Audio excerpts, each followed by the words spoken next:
C'est l'automne à Montréal. On reconfine en France. La nouvelle est tombée hier. J'ai une pensée pour ceux qui vivent dans des lieux insalubres, étriqués, oppressants. Bien entendu, je pense aux banlieues difficiles de Paris, dans lesquelles j'ai passé les 20 premières années de ma vie, dans ces blocs grisâtres, sales, alignés comme des boîtes d'allumettes, remplis de criminalité, de rage. Quand je faisais mes études à la Sorbonne, près du Panthéon et du quartier Saint-Michel à Paris, je me souviens parfaitement de l'état de déprime et de tension qui m'envahissait quand je quittais le 5e arrondissement pour retourner dans la cité. J'ai toujours senti qu'il y avait un lien de cause à effet entre la laideur du milieu de vie et mon état psychologique, mon rapport au monde même. Ça a été conforté par cette étude incroyable qui a paru en février dernier.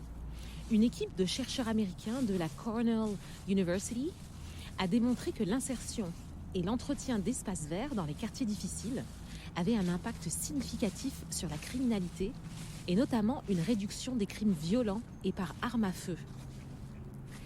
Alors j'avais envie de parler à un architecte, à une personne qui pourrait m'expliquer avec sincérité si les prochaines générations allaient encore devoir composer avec un environnement urbain déshumanisé ou s'il fallait s'attendre, comme dans de nombreuses autres disciplines, à un retour vers le vivant et l'intégration de la nature, de la santé, de la quête d'équilibre dans nos milieux de vie.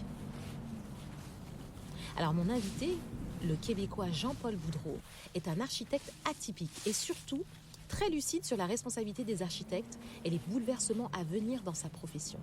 Il a son propre cabinet et est professeur à l'école d'architecture de l'Université de Montréal.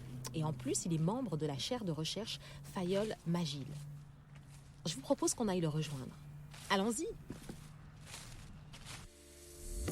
Le podcast de l'Université dans la nature.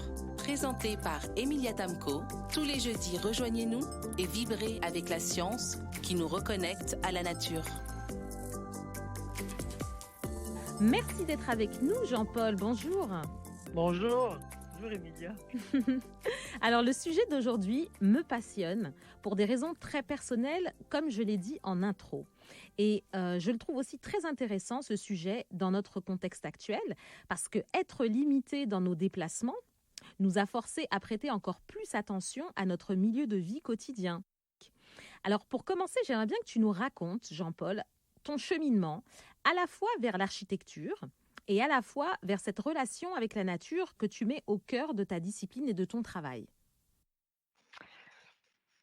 En fait, le métier d'architecte que je pratique aujourd'hui, c'est pas un métier qui, qui était pour moi évident dès le départ.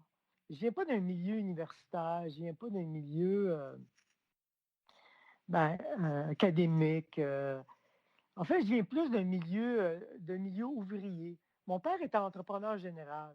Donc, on construisait des maisons, on faisait des rénovations. Lyon, parce que très jeune, je suivais mon père. Donc, j'aimais beaucoup la construction. Mais j'aimais aussi beaucoup les bâtiments. J'aimais ça dessiner. C'est quelque chose qui m'intéressait. Euh, Sans trop le savoir. Puis, à un certain moment donné, j'étais au collège. J'étais, je crois que c'était en secondaire 5, juste avant de rentrer au cégep. Ben, j'étais à la bibliothèque de ce collège-là, puis je suis tombé sur un livre d'architecture, une petite section. C'était pas des grosses sections là, dans les collèges comme ça, la section d'architecture. Et je suis tombé sur un livre sur Frank Lloyd Wright, un des plus grands architectes du 20e siècle, un architecte américain. Puis là, ça me fascinait ce qu'il faisait, là. C'est un architecte en plus qui était très... c'est un des rares architectes du mouvement de l'époque du 20e siècle, du mouvement moderne, qui a tenté justement de créer une symbiose entre l'architecture et la nature. Il y avait Frank Lloyd Wright aux États-Unis et il y avait Alvar Aalto, un architecte des pays scandinaves, là, finlandais. Bref, c'est à ce moment-là que je me suis dit, waouh, moi je veux être architecte. Là. Donc, c'est à ce moment-là que j'ai dit, c'est ce que je veux faire. Et puis, t'es allé aussi loin que aussi d'être professeur parce que tu enseignes et puis tu as aussi intégré la chaire. Est-ce que tu peux nous parler de tout ce cheminement aussi? Ben, ce parcours-là, il est très particulier. J'ai pas un parcours qui est linéaire, en fait. Là, ben, faire tes sciences au cégep, après ça, être admis à l'université, puis après ça, faire un doctorat pour pouvoir enseigner, puis faire de la recherche. Non, moi, j'ai vraiment eu un parcours très, très, très particulier. J'étais un peu, euh, j'étais un peu outsider comme architecte. Là. Dans le fond, il y avait cette préoccupation-là face à l'architecture qui était importante pour moi, ce contact-là avec la nature, mais je n'arrivais pas à le trouver auprès des architectes, auprès de la profession. Donc, j'ai toujours essayé d'atteindre cet objectif-là, mais ce n'était pas évident.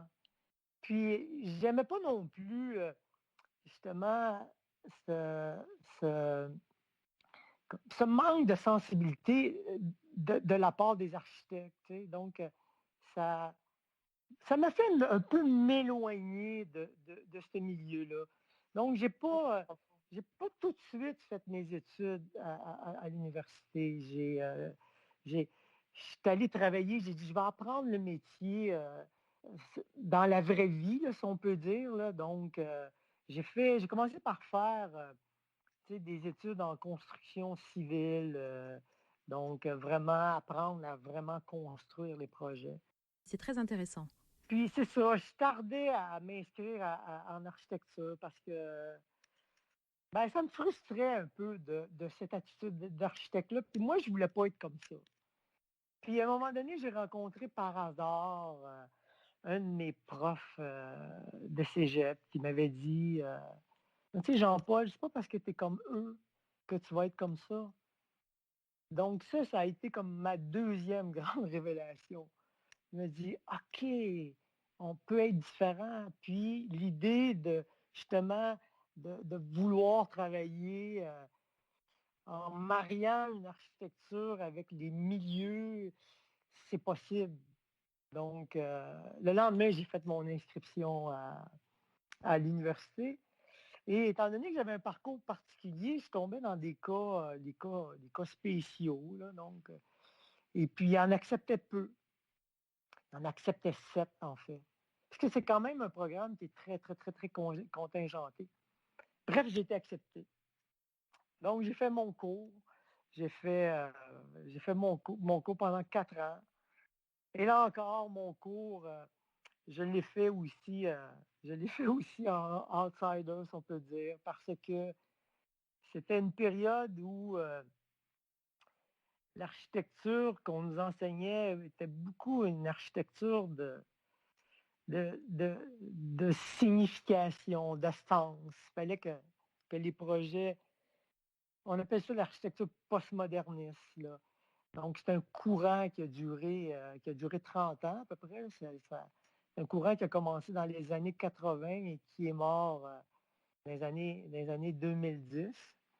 Et il est mort pour être remplacé par justement cette architecture-là qui est beaucoup plus sensible à l'environnement. Ah, c'est ça alors. C'est ça, en fait, toi, ce que je comprends, c'est que tu t'es vraiment... Il y a un milieu de l'architecture dans lequel tu ne te reconnaissais pas. Et c'est en en te rendant compte finalement que tu pouvais apporter ta différence dans ce milieu-là, que tu t'es dit, ah ben, je vais aller avancer le plus loin possible pour pouvoir contribuer dans l'architecture à amener ma touche qui est beaucoup plus sensible à l'environnement et beaucoup plus sensible, on va l'entendre tout à l'heure, à l'intergénérationnalité et à tout un tas d'éléments que tu veux absolument intégrer dans les projets. Ah, mais c'est même pas apporter ma touche. C'est en fait, c'est de, c'est de faire des bons projets. C'est de faire des projets, c'est faire des projets respectueux de la vie. C'est ça, ça, je l'ai cherché longtemps, là. Donc, pendant toute cette période-là, si on veut, de l'architecture postmoderne, moi, je lisais beaucoup de philosophie. Là, j'ai vraiment fait un travail universitaire, un travail académique. Donc, je fouillais, j'essayais de travailler des courants de pensée, qui sont les penseurs qui poussent vers ça, tu sais. Mais c'est pas vraiment de mettre ma petite touche, comme on dit, mettre ma signature. C'est plus pour faire quelque chose qui est honnête. En fait, comme je t'ai déjà raconté, l'architecture, c'est un geste d'humilité. C'est un geste d'humilité. On construit pour les hôpitaux. Il faut construire des hôpitaux pour que ça dure 100 ans. Mhm. C'est là pendant un siècle. Donc, est-ce qu'on peut le faire correctement? Est-ce qu'on peut le faire sans trop détruire ce qu'il y a autour? Est-ce qu'on peut faire quelque chose qui s'intègre, qui est harmonieux, qui est beau, qui fait que les gens qui vont se faire soigner, mais ça devient un milieu de vie qui est agréable. Donc, Donc c'est vraiment ça ta quête. oui, c'est ça ma quête. Ouais, c'est ça ma quête. Honnêtement, c'est ça ma quête. Et aujourd'hui, en fait, ben, ça fait quoi? Ça fait 25 ans. Ça fait 25 ans que je pratique et puis je me dis, ben, tant mieux si ça m'a pris 25 ans à fouiller, à me convaincre que, que c'est la bonne façon parce que moi, l'apprentissage que j'ai fait depuis 25 ans, mais aujourd'hui, je peux vraiment l'appliquer. Puis, je sais que ce que je veux faire, ce que je tente de faire comme projet, je sais que ben, je suis peut-être dans la bonne voie, là, tu sais. D'accord. Ben, en tout cas, c'est ça. Je pense que il va falloir que tu nous expliques vraiment en profondeur la différence que toi tu établis entre l'architecture telle qu'elle est enseignée, elle est faite, telle qu'elle est pensée, versus ce que toi tu penses être extrêmement important à ajouter. Surtout dans ce moment de transition qu'on vit, où les paradigmes changent, où il y a ce rapprochement de l'environnement qui paraît beaucoup plus évident à tout le monde. Ben, on va y venir parce que je vais vraiment te faire parler de ça. J'ai vraiment envie que ceux qui nous entendent comprennent l'importance que toi que tu vois en tout cas dans le fait de créer une architecture nouvelle pour les temps à venir. Et tu as été chercher dans quelle discipline? Parce que tu dis, j'ai lu beaucoup, que tu as fait beaucoup de recherches. Donc, dans quelle discipline est-ce que tu es allé chercher, puiser l'inspiration pour amener l'architecture à un autre niveau? Ben, surtout en philosophie. Mais moi, l'avantage que j'avais, c'est que moi, en fait, j'étais un architecte praticien. Donc, je suis pas un architecte académicien, donc un universitaire, en fait. Moi, ce que je trouve, le métier, en fait, d'architecture, c'est un métier, c'est un métier qui est connecté à la réalité, là. Donc, on construit, on travaille avec des gens de métier.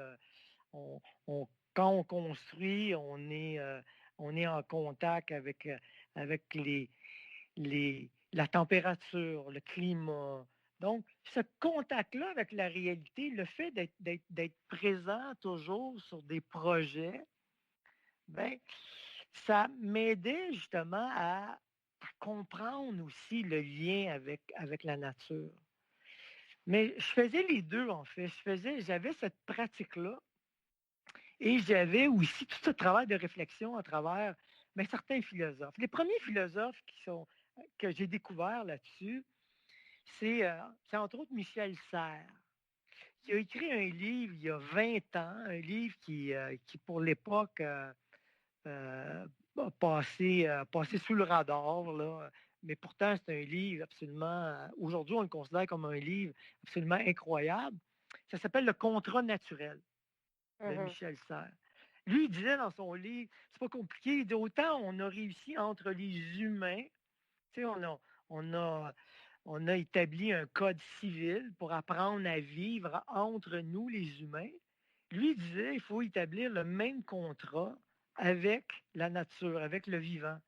T'imagines, il y a Mhm. 20 ans, le mec Ouais. était précurseur. Mais de toute façon, Michel Serres, il a toujours été considéré comme étant très précurseur. Mhm. Et par la suite, ben, est venu, mais beaucoup plus tard, là, parce qu'il y avait Michel Serres, genre, ce philosophe-là. Il y avait Frank Lloyd Wright aussi, donc sa pensée qui était beaucoup basée sur le taoïsme, sur le Japon. Là. Et lui, il a vécu une certaine partie de sa vie au Japon. Là. Donc moi, j'ai visité tous ces projets. Il y a au-delà de... J'ai visité à peu près... J'ai visité 300 de ces 500 projets. Donc, Wow. je faisais mon apprentissage. Donc, moi, je faisais des voyages d'études. Donc, je prenais mes vacances, je faisais des voyages d'études. Donc, j'apprenais, j'essayais de comprendre. Donc, il y avait peu au début de précurseurs comme ça. Mais par la suite, c'est ça. Il y a des gens qui, entre autres, un architecte japonais qui s'appelle Tadao Ando, qui lui, était de cette mouture-là.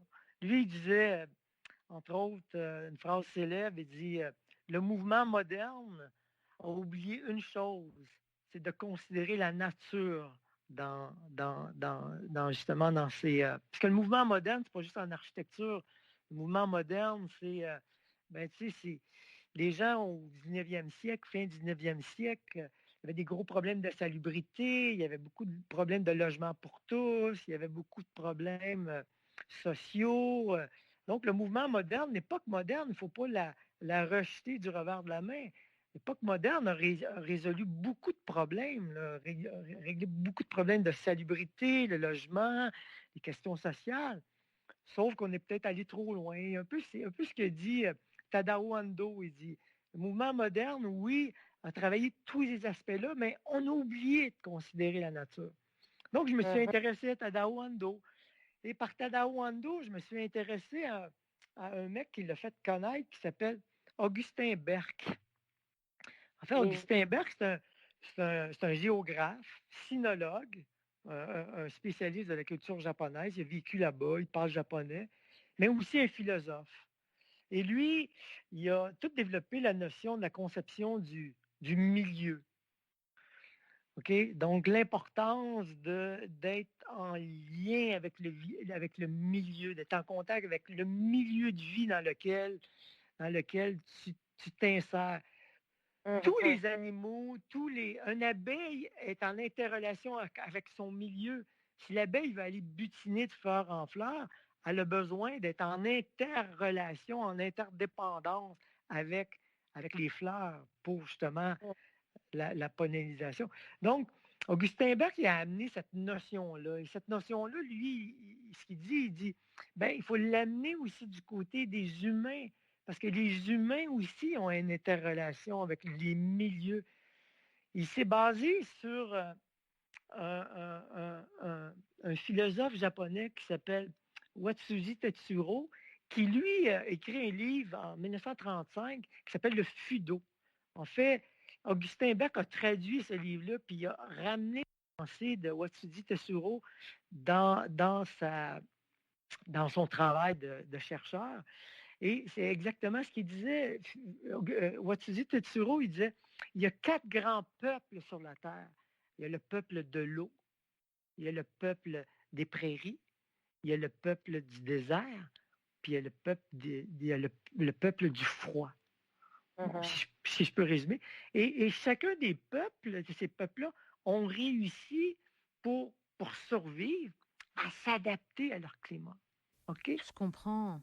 L'idée, c'est qu'on a perdu ça. On a perdu l'adaptation à nos climats parce que notre architecture est devenue des boîtes fermées. On a, pour toutes sortes de raisons, questions de confort et tout ça, la climatisation est arrivée, la technologie est arrivée. Ça devenait facile au lieu de créer une architecture avec des espaces intermédiaires, des espaces tampons qui te permettaient de vivre en relation à ton milieu, de créer une architecture qui est en symbiose avec ton environnement, on a commencé tranquillement à enlever ces espaces-là. Pourquoi on met ces grands espaces-là quand on pourrait tout simplement mettre de la clim, puis mettre du chauffage. Donc, il y a eu l'avènement de la technologie facile qui a fait que on a commencé à faire des boîtes, des tours Ouais. vitrées, qui finalement, c'est terrible pour l'environnement, ces tours vitrées-là. Il y a des déperditions de chaleur absolument épouvantables. Mais là, Mhm. c'est ça, depuis une dizaine d'années, on se rend compte de cette catastrophe-là. OK? Le fait que, le fait de savoir fermer cette facilité-là qu'on pensait ben, qui serait idéale pour toute la planète, là, on s'est rendu compte, ça cause des dommages. Ce qui est passionnant dans ce que tu dis, ce que je comprends, c'est que donc, vraiment cet aspect de interagir de nouveau avec notre milieu, eh bien, c'est ce qui est en train d'arriver finalement. On est en train de quitter, pour toutes ces raisons climatiques et puis de déconnexion avec notre environnement, on est en train de quitter cette ère moderne qui était très axée sur le confort. Et il y a un semblant de ce que tu dis, de retour vers une architecture et une conception en fait de nos habitations qui soit mieux en relation avec notre milieu. Et c'est ça un peu. Toi, tu appelais ça en fait, ce que tu m'avais dit en pré-entrevue, c'était qu'il fallait maintenant bâtir une architecture qui soit l'architecture de l'anthropocène. Est-ce que tu peux expliquer un peu ce que tu voulais dire par là? Ben, en fait, c'est ça. En fait, l'architecture, l'Anthropocène, c'est une nouvelle ère géologique qu'on vit actuellement. Ça veut dire l'humain, par ses actions, transforme la planète, transforme le climat. On le voit, les feux partout, les ouragans, les tornades gigantesques. Ça, c'est notre action, c'est l'action des humains, des actions du siècle dernier, où on pourrait même dire, là, si on va plus loin, depuis la révolution industrielle, ça, c'est la conséquence de cette révolution-là que les humains ont fait, qui nous a amené à ce changement. Le climat change, la Terre, la Terre est bousculée. Donc, on rentre dans une ère, une nouvelle ère, euh, qui est une ère géologique, qui va faire en sorte qu'on va devoir s'adapter et construire avec le climat qui change. On a été pendant 10 000 ans avec un climat stable. Ça, c'est l'ère géologique d'avant l'Anthropocène. C'est pour ça que quand on a un climat stable pendant 10 000 ans, ben, on peut créer des villes, on peut se sédentariser, on peut contrôler nos vies plus facilement. Mais le problème avec cette nouvelle ère de l'Anthropocène, le climat change. Le climat va beaucoup changer. Il y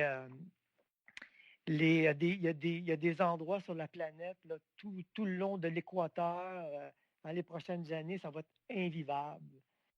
Si on pense que la température, écoutez, on a eu une canicule cet été ici au Québec là, qui a monté jusqu'à 45 degrés. Là. Donc, dans les tropiques, une température comme ça, 45 degrés, 50, ça a monté même plus haut que ça. Californie, ça a monté à 55 cet été. Donc, si on a des températures comme ça, 55 degrés Celsius, on parle, là, OK? Avec des taux d'humidité élevés, mais l'humain ne peut pas vivre. Parce que dans des climats, dans des températures aussi chaudes que ça et aussi humides, le corps se refroidit par évapotranspiration. Il se refroidit en rejetant de l'eau dans l'environnement. Mais s'il fait 95 d'humidité puis 55 degrés centigrades, le corps ne peut pas se réchauffer. Et la personne meurt. Ce n'est pas de l'hypothermie maintenant. Tout le monde connaît l'hypothermie quand il fait froid. T'sais?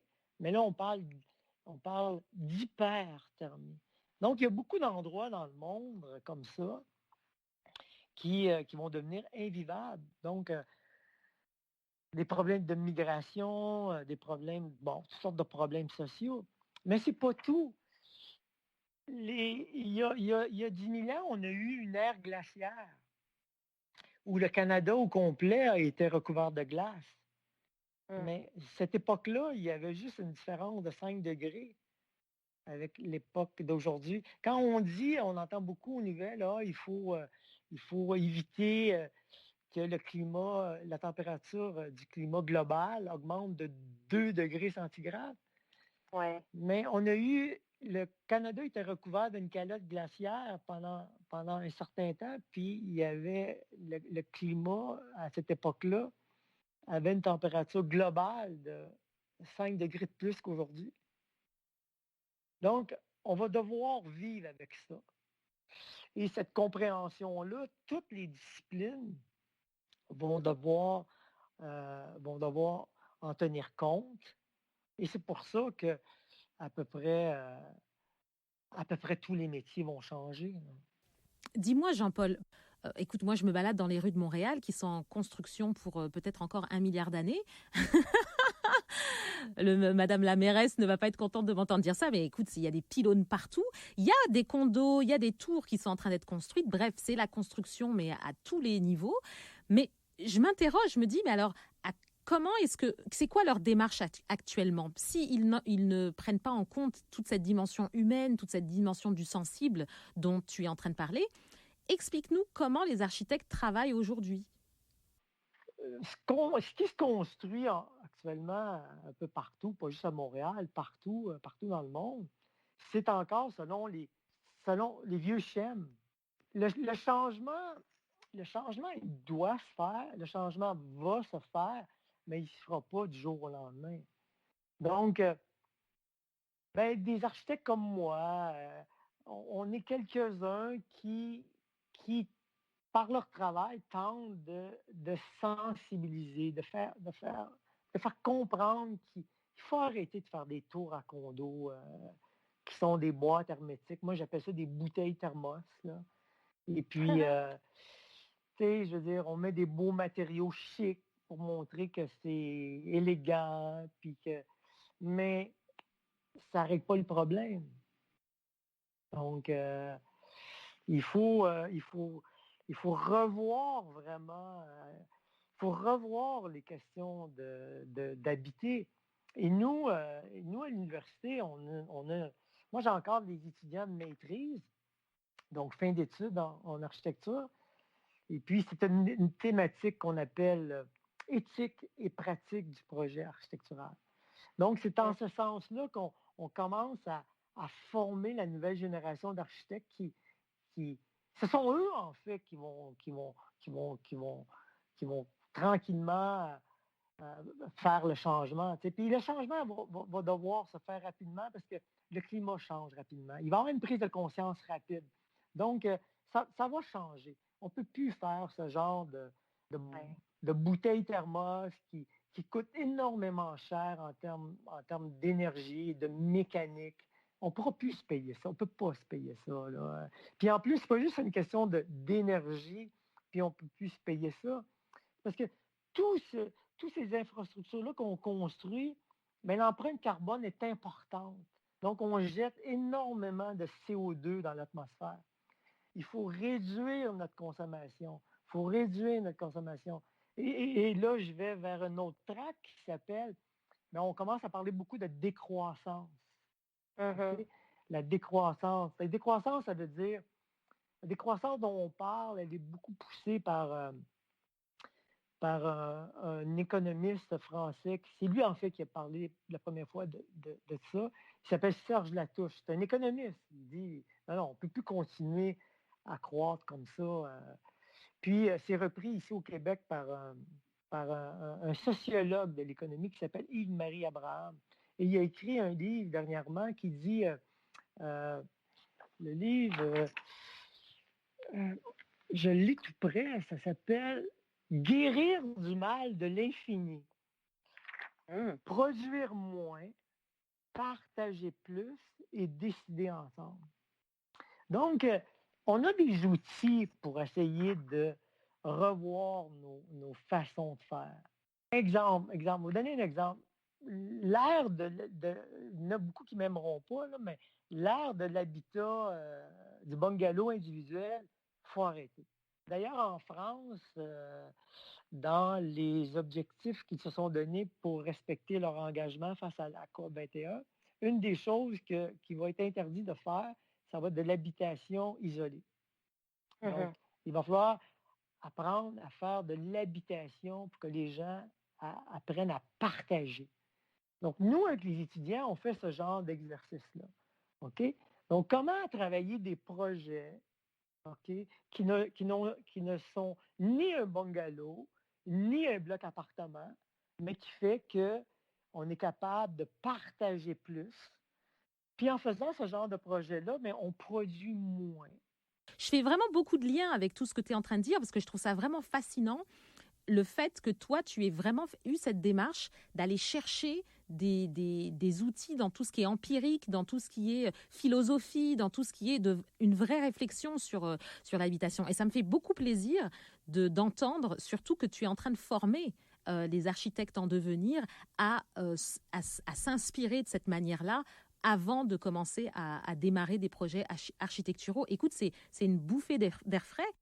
Mais ce que je comprends, c'est que actuellement, et c'est ça qui doit s'arrêter, on a arrêté de réfléchir avec cette connexion avec son milieu. Et donc, c'est ça qui a besoin d'être réintroduit parce qu'on a...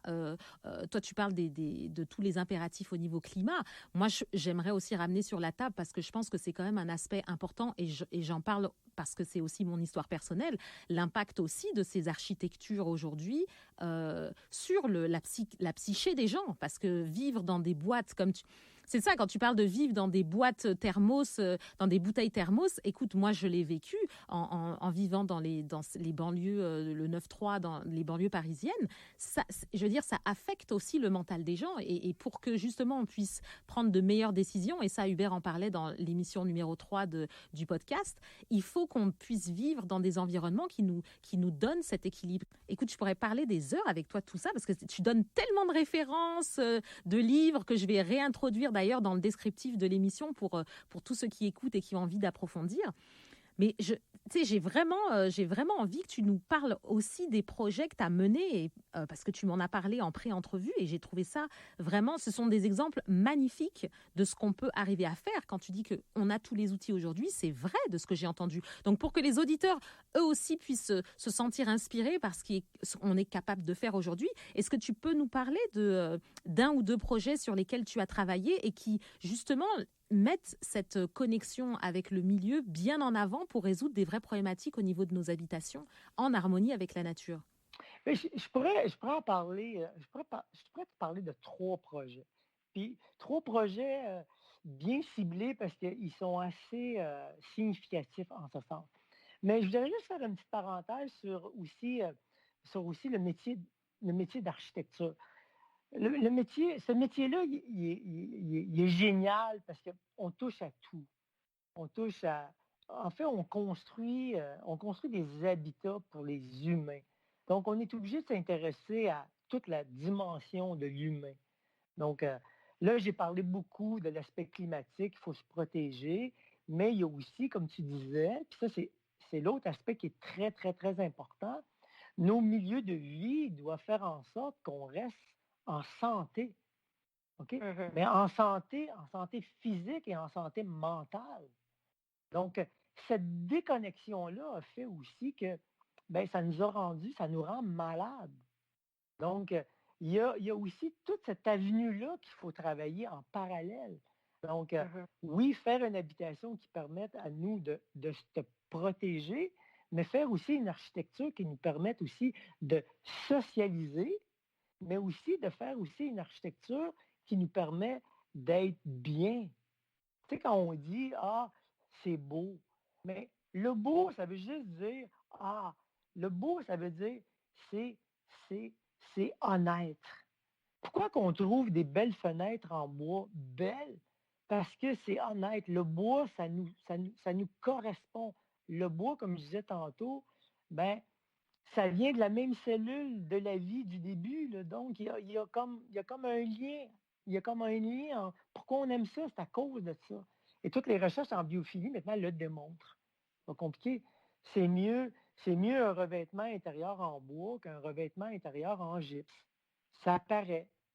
Donc, je voulais faire juste cette parenthèse-là l'architecture, c'est un beau métier parce que permet de toucher à tous ces aspects-là. Et pour régler les problèmes à venir, il va falloir regarder tous les aspects. Arrêter de travailler en silo. Tu sais. Tu sais, on habite dans des silos, mais il faut arrêter tout ça. Il faut arrêter aussi la pensée en silo. Et c'est ça qu'il va falloir aussi briser.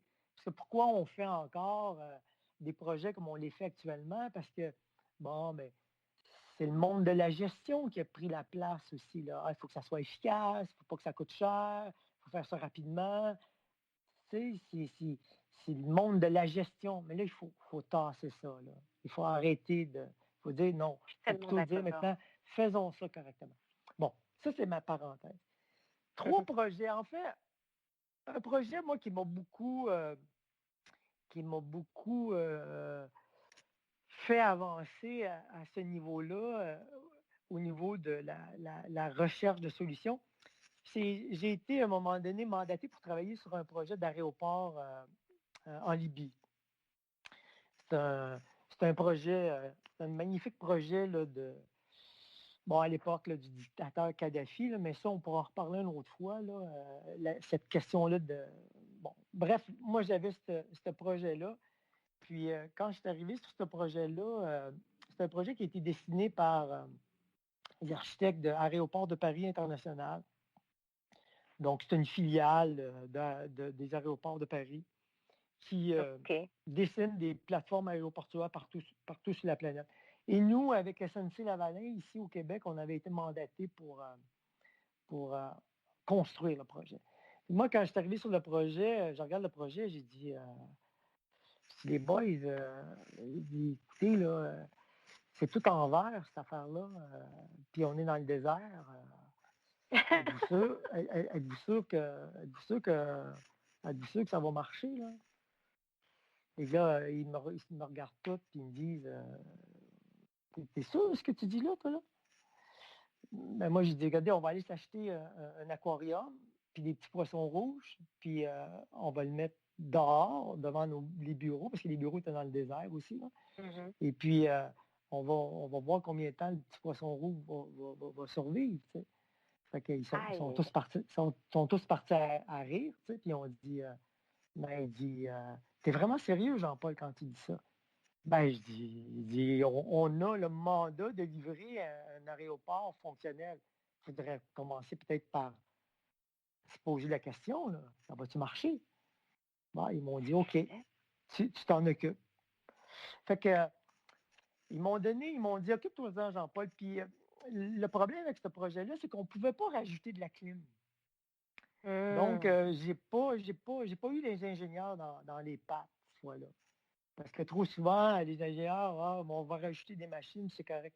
Là, de la façon dont l'aéroport était designé, il n'y avait pas de place pour rajouter de la clim.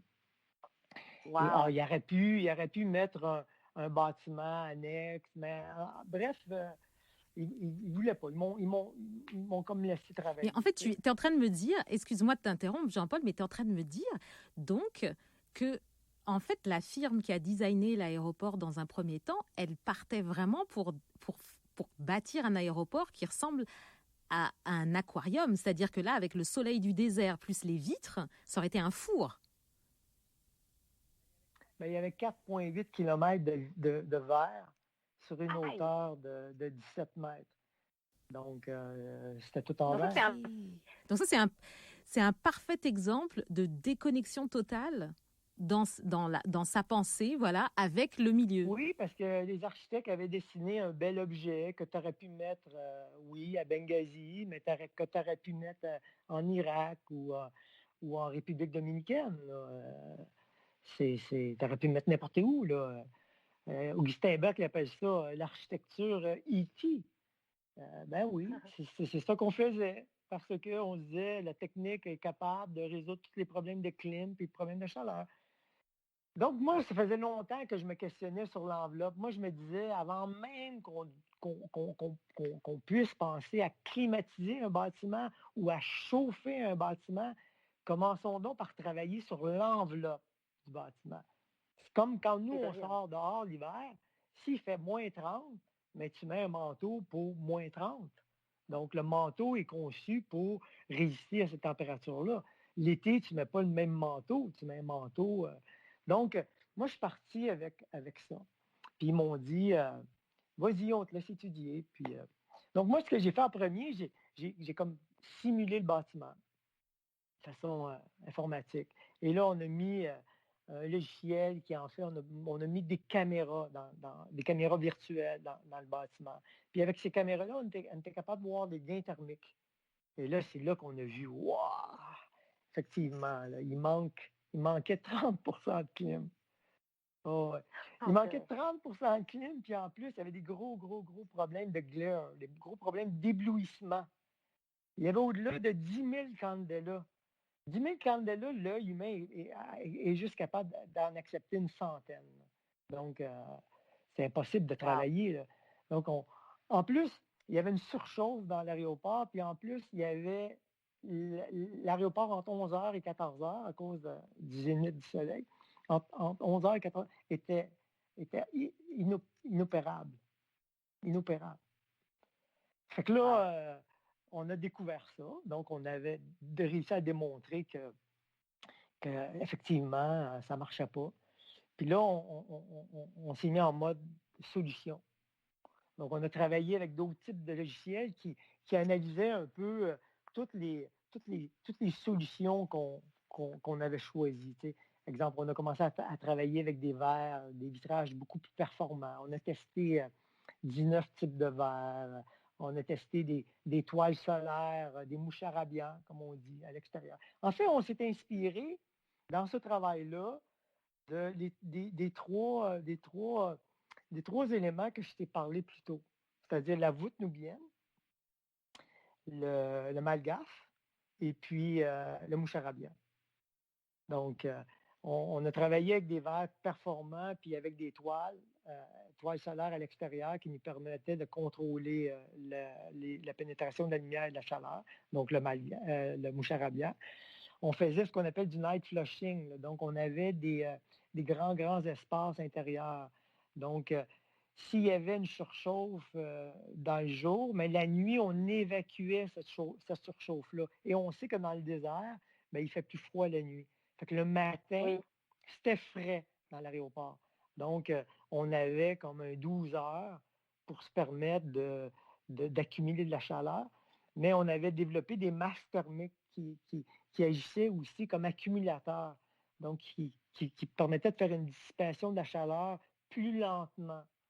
Okay? Donc, on a travaillé avec, c'est ça, le night flushing. On a mieux isolé le toit.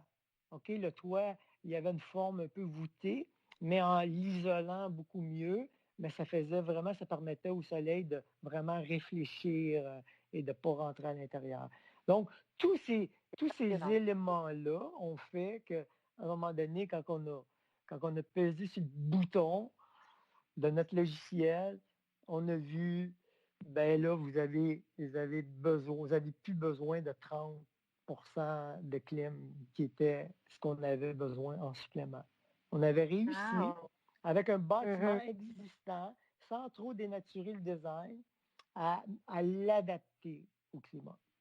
Donc ça a été un super bel exercice. Puis c'est de valeur parce qu'on a vraiment développé une façon de faire. Moi, j'ai essayé après ça de la ramener au Québec. J'ai essayé d'intéresser des gens à cette technique-là, de travailler plutôt sur l'enveloppe que de travailler sur des systèmes mécaniques. Mais j'ai malheureusement pas de preneur. Bref, c'est dans mes tiroirs, fait que ça va venir.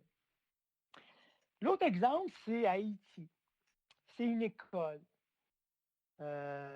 Haïti, après le tremblement de terre, Haïti a décidé de reconstruire le pays, mais surtout d'essayer de remettre les femmes au travail. Parce que, Haïti, les femmes, c'est pas mal eux qui gèrent le foyer. Puis, donc, des maîtres dans, justement, leur donner du travail, leur permettre d'amener un salaire, faisait que, ils réglaient certains problèmes sociaux. Bref, ça, c'est un aspect du problème, mais l'idée, on va rester au niveau du projet. Donc, cité industrielle, dans ce cas-là, c'était une cité industrielle c'était une fabrique de vêtements. Donc, au lieu de D'accord. fabriquer les t-shirts à Taïwan, ben, on les fabrique maintenant à Haïti parce que la main-d'œuvre est moins chère. Bref, comme je disais, on ne rentre pas dans cet aspect-là. Là, c'est un autre problème. Donc, pour former ces gens-là, il y avait besoin d'une école. Fait que moi, on m'a approché pour faire cette école-là. Mais Haïti, il fait chaud, là. C'est très chaud, là. C'est un pays tropical. Mais Haïti, il n'y a pas d'électricité, là. Ou quand il y en a de façon sporadique, là. C'est 3-4 heures par jour. Donc, comment faire des salles de classe où les étudiants, les étudiantes vont être confortables? Fait que là, j'ai commencé à me poser des questions. Comment on fait des bâtiments sans clim, de façon naturelle? Comment climatiser de façon naturelle? Donc, j'avais, à un moment donné, moi, tombé sur un livre qui disait un arbre, c'est l'équivalent de 5 climatiseurs. Mhm. Fait que j'ai commencé à fouiller cette question-là, puis j'ai découvert pourquoi. Mais c'est parce que l'arbre aussi, lui, transpire. Il y a un phénomène d'évapotranspiration. Il rejette beaucoup, beaucoup d'eau dans l'atmosphère.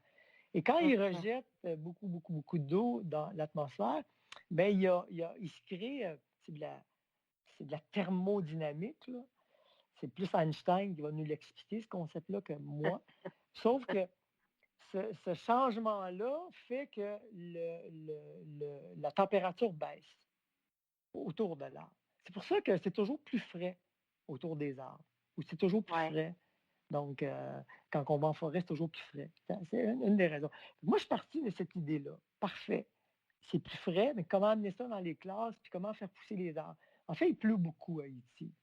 Fait que moi, j'ai travaillé toute l'architecture du projet pour canaliser l'eau. Donc, je ramassais l'eau sur les toits, je la faisais descendre dans des systèmes de gouttières, ensuite dans des canalisations qui étaient intégrées dans un jardin. Je me servais de la culture, la façon dont les Haïtiens font leur fossé, avec la pierre qu'ils récupèrent sur le site. Donc, c'était très culturel aussi, le projet. Et Ouais. donc, l'eau s'en venait. J'ai réussi à acheminer l'eau de façon très, très jolie vers 2 grands bassins au centre de la cour, d'une cour intérieure. Et il y a un paysagiste qui m'avait dit, si tu veux que les arbres poussent, Jean-Paul, donne-leur de l'eau. Donne-leur de l'eau, tu vois, ça va pousser. Donc, l'idée, c'était ça, c'est d'amener de l'eau pour que l'arbre grandisse, OK, au lieu de sécher, parce que les tropiques, là, les arbres ne poussent pas vite parce que il fait chaud. Donc là, on les nourrissait d'eau. Donc, les arbres étaient là, il y avait 2 beaux grands arbres, l'évapotranspiration, les toits des salles de classe inclinés pour créer comme un malgache. Donc, l'air passe du côté de la cour intérieure dans la partie basse, puis de la partie à l'autre extrémité, ben, les plafonds étaient plus hauts, donc l'air sort. Donc, ça crée un mouvement de convection. Donc, je créais des mouvements de convection qui ramassaient l'air frais autour des arbres, qui l'amenaient dans les classes. Donc, C'est génial. coûte à rien. Puis la deuxième chose que j'ai fait, bon, pas loin, à Caracol, la région, pas loin, il y avait une bamboutière. Donc, il y avait une culture de bambou, surtout pour les meubles. Donc, moi, je me suis dit, non, non, je vais me servir du bambou, je vais me servir de ça pour faire une double peau sur toutes les façades. Donc, on construit beaucoup là-bas en blocs de béton, là, bon, pour toutes sortes de raisons. Donc, on a décidé d'y aller en bloc de béton, qui est d'une certaine manière correct parce que ça nous permet de créer une masse thermique. Donc, ça équilibre la température. Ça ne fait pas des pics de température dans la pièce. Là, ça, une inertie thermique, ça crée une inertie thermique. Donc, ici, il y avait une étude qui a été faite par le Centre d'écologie urbaine de l'Université McGill qui disait que le lierre grimpant sur nos façades de maisons là, à Montréal, Mhm. on a découvert que la température devant la feuille versus la température derrière la feuille, c'est autour de 10 degrés centigrades. Ah bon? T'imagines? C'est Donc moi, je suis énorme. parti. Ben oui. Donc moi, je suis parti de ça pour protéger encore davantage l'enveloppe de ces salles de classe-là. Donc, j'ai créé une palissade, OK, avec du bambou, tout simplement, OK, qu'on a accroché. Ça faisait joli, ça correspondait aussi à la culture des Haïtiens. Puis, on a fait pousser un type de plante grimpante, du lilière, mais du lilière grimpant de Haïti. Donc, on avait, au niveau de l'enveloppe, une réduction des gains thermiques d'à peu près 10 degrés centigrades. Puis en plus, on avait une clim et une ventilation naturelle, OK, par l'arrangement de la cour intérieure. Donc, C'est fantastique. ça, C'est ce projet-là fantastique. m'a beaucoup, beaucoup, beaucoup, beaucoup appris. Parce que j'avais pas le choix. On n'avait pas le choix. Là-bas, ils n'ont pas d'argent pour cette mécanique-là, puis ils n'ont pas l'énergie pour la faire fonctionner. Donc, moi, j'ai beaucoup, beaucoup appris, là. Le travail que j'ai fait, moi, dans les pays en développement, m'a beaucoup aidé à développer un savoir-faire. Ouais. Puis, c'est pas juste de Troisième développer un savoir-faire pour développer un savoir-faire. Moi, dans l'architecture que je cherche à faire, pardon, j'essaie beaucoup de l'intégrer aussi dans leur milieu culturel. C'est comme ce que je comprends. comme la notion des deux grands arbres en plein milieu de la cour, mais c'était plus que des climatiseurs. Dans la culture haïtienne, l'arbre est très important. L'arbre, ils l'appellent l'arbre de vie. OK? Et eux autres, ils ont tendance, les Haïtiens, à se regrouper en dessous de l'arbre. Oui, normal, mais pas juste pour ça. C'est aussi parce que très souvent dans ces pays-là, on l'appelle l'arbre à palabre. C'est sous cet arbre-là que se font les échanges culturels. C'est là que se fait l'enseignement. C'est là que se fait ben, tout, tout ce qui peut interagir au niveau du social, mais ça se passe beaucoup là. OK? Ouais. Donc, j'ai voulu pas juste faire une architecture qui est mécanique, si on veut, mais j'essaie de jouer toujours sur les deux mondes. Donc, le monde un peu, oui, mécanique, technique, mais aussi le monde culturel, tu sais. Ouais. Parce que si tu fais pas quelque chose qui fait que les gens se reconnaissent, tu manques ton coup aussi, là. Mhm. Ça a été parachuté comme l'aéroport de Benghazi, tu sais. Donc, Ouais. tu comprends? Ah, c'est génial. C'est le plus à Haïti que c'est. En fait, c'est la deuxième marche que j'ai montée, si tu veux. La première marche à Benghazi, c'était comprendre un peu comprendre la réalité du climat, du temps, de la vie. Tandis qu'Haïti, ben, j'avais déjà commencé ce travail-là, mais là, j'ai dit, il faut que je l'amène, puis il faut que je l'intègre dans la culture des gens. Donc, ça a Ah, été, ça a été, ça a été, ça a été très, très formateur, ce projet-là, là. Moi, j'ai beaucoup, beaucoup aimé. Puis le dernier projet, j'imagine. c'est un hôpital. C'est un centre de cancérologie ici sur la Rive-Sud. En fait, c'est le plus grand centre de cancérologie au Canada. Et puis, ce qu'on a cherché en fait à faire dans ce cas-là, c'est toute la question de la psychologie, la question de la biophilie, la question du rapport à la nature, la présence de l'arbre, de la lumière. Donc, nous, dans ce projet-là, ça a été un peu difficile à faire parce que, bon, les hôpitaux au Québec, là, c'est très, très, très normé, là. Donc, quand tu commences à sortir un peu de la norme, tu te fais taper ses doigts, là. Donc, nous, on a tenu notre bout, puis on a respecté les budgets, on a fait attention à. Enfin, on a réussi à gagner les appuis dans ce sens-là parce que on a respecté les budgets, on a respecté les échéanciers, on a respecté les besoins, mais on a D'accord. ajouté ces petits plus-là. Donc, ce qu'on a fait, nous, c'est que moi, je me disais, pas juste moi, là, l'équipe, là, on se disait, c'est quand même important, un centre de cancérologie. Là. Les gens qui se font diagnostiquer un cancer, c'est pas nécessairement évident, là. Donc, on disait, Eh il faut que oui. ce milieu-là, il faut que cet hôpital-là, il faut quand les gens aillent là se faire traiter, ils se disent, wow, c'était un beau moment de ma vie, là, tu sais. Et Mhm. effectivement, on a travaillé les espaces en ce sens. Donc, chaque corridor menait vers un jardin ou menait vers la Wow. lumière. Chaque espace d'attente avant de subir un traitement, OK, donnait sur un espace de verdure. OK? Donc, on a travaillé vraiment tous ces aspects-là. Et, euh, et le personnel médical, les infirmières, ont été tellement heureux de ça, là, de voir qu'il il y avait cette sensibilité-là. Parce qu'eux le voyaient là, avec leurs patients. Il dit, moi, il y a une infirmière chef qui me dit, tu sais, ça a fait toute la différence, tu sais. Ça a fait toute la différence. Ah, Donc, c'est magnifique. tu vois, c'est faisable, c'est pas compliqué, puis ça coûte pas plus cher. C'est juste il faut avoir la volonté de vouloir faire ces choses-là, là, tu sais. Mais c'est ça que j'allais te dire. Je me disais, mais c'est fabuleux les exemples que tu as donnés, c'est plein de bon sens, ça a l'air très économique, ça rallie aussi tout le côté culturel, ça humanise. Alors comment se fait-il que ça n'est pas plus répandu? Bon, est-ce que c'est parce que c'est émergent? Mais il doit y avoir de réels freins de ce que tu indiques à ce que ça se propage. Lesquels? Les architectes, il faut qu'ils travaillent avec ces gens-là. Il faut qu'on travaille. Ouais. Il faut sortir pour que chacun sorte de son silo. Moi, je travaille des projets là, avec des psychologues environnementaux. Tu sais, je veux Mhm. dire, il faut travailler avec d'autres disciplines. Absolument. Ouais. Tu as tout à fait raison.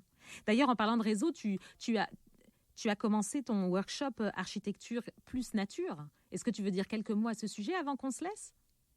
Ben oui, en fait, moi, j'ai décidé là, de, de me mettre dans l'action puis de participer au changement. Donc, tu sais, d'aller sur les tribunes, donner des conférences, parler de ça.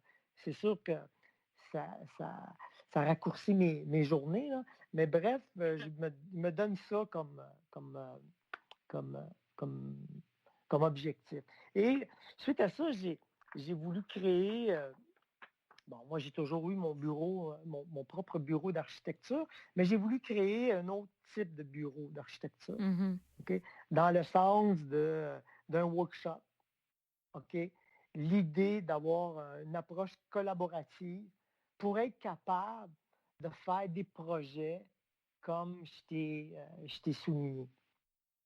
Ben, mon workshop, il s'appelle Architecture plus nature.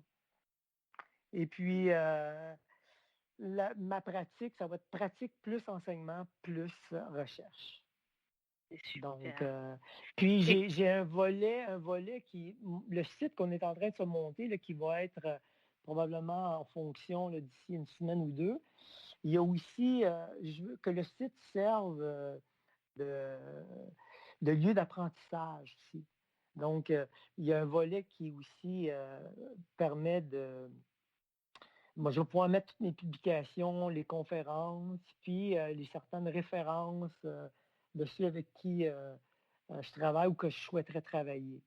Donc, entre autres, bien. exemple, un avec qui j'aimerais beaucoup travailler.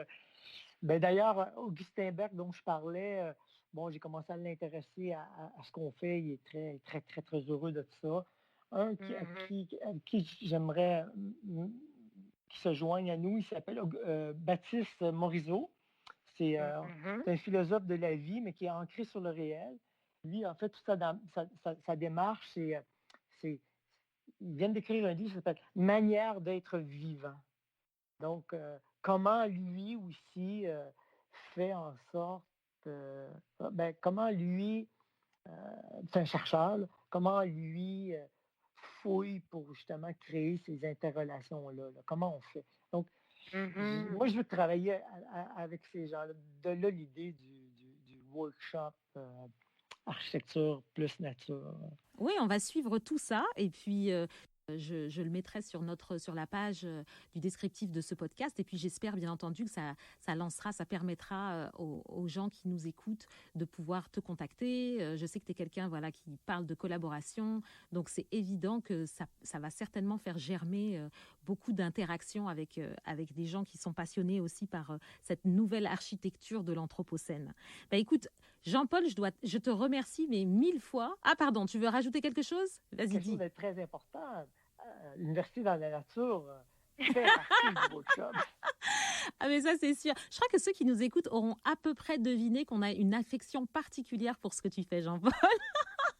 Ça va tellement dans la direction, dans les valeurs, dans la vision de ce qu'on essaye de faire. C'est évident, merci de le rappeler, que Université dans la nature et Architecture plus nature, nous sommes des alliés. Alors, si tu veux bien, on va se laisser là. Et puis, merci Jean-Paul, merci et bonne continuation. Ça me fait plaisir. Et puis, moi, j'ai beaucoup aimé. Ça n'a pas été du temps perdu. Là. J'ai beaucoup aimé discuter de ça avec toi. Là. Donc, je suis capable de prendre le temps nécessaire. Super. Alors, je vous souhaite de passer quand même encore du temps dans la nature, parce que c'est sûr qu'on est à l'automne, mais il y a encore le temps de sortir. C'est très important, surtout dans cette période, ces temps remuants. Et on va se retrouver donc pour la prochaine émission très bientôt. Alors, merci à tous. À bientôt. Bye bye. Le podcast de l'Université dans la nature. Vous aimez? Partagez.